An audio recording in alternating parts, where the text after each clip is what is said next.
My name is Aditi and I'm originally from Trinidad and Tobago. Growing up, it was so normalized amongst not only my family, but just the country and everybody around, that they would die of a heart attack, they had heart disease, and they would say, oh, it just runs in their family. My grandmother passed when I was really young. I also remember that my dad, he had a cardiac arrest. He always said to me, once I see her graduate, I can close my eyes. And unfortunately, that's exactly what happened. As I got my degree, I moved out to Boston. I got my first job, I got my first apartment. I was so excited to start my new life.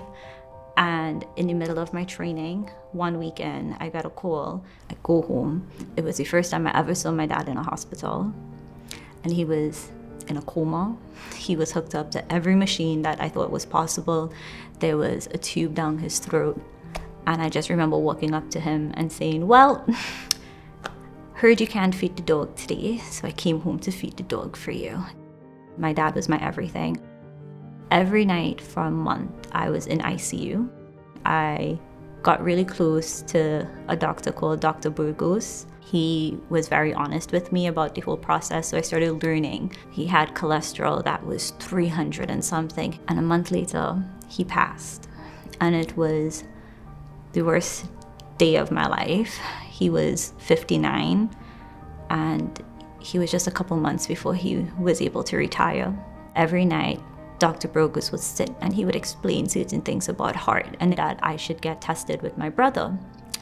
So after my dad passed, a couple months later, I went because I was very concerned. I just wanted to know what my numbers were.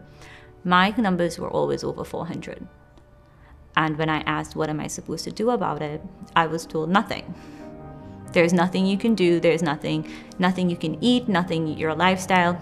This is just what your natural body is gonna do. I would go every couple of months and my cholesterol would come back 300, 400, 300, 400. My LDL would be like 198, like, 209.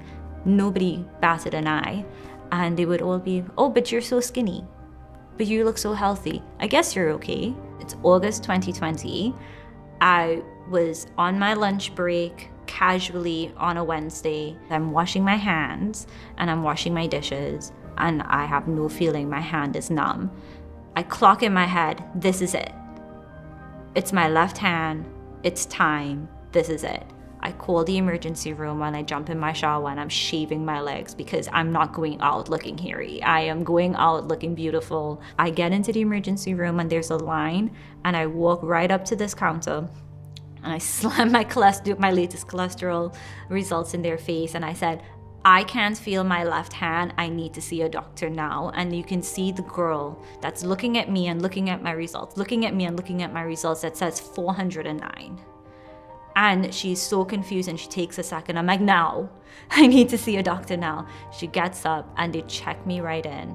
And I go through triage. From my MRI, I was told I've actually had previous strokes. He said, you've had a stroke before, but we're gonna rule this as a TIA. And that was it. It was so important for me to get that name of a diagnosis saying, Aditi, you have familial hypercholesterolemia. Once you have a name, you can get information. The diagnosis itself changed my life. When I heard the term, then I Googled some more and I said, oh my God, this is it. When I found the Family Heart Foundation, I absolutely cried because I was not alone in the world anymore. When you lose your family the way I have, it was really easy to feel alone, and hearing people with the same stories and the same experiences made me feel so supported and so loved and so connected very quickly. And that was the most comforting moment I had after my dad passed. I wish more people knew that they should get tested as early as possible, because if they do, it can add years to not only their lives, but their loved ones' lives. I wish I knew about FH and I wish I had access to medication, because maybe if we did, my dad might still be here.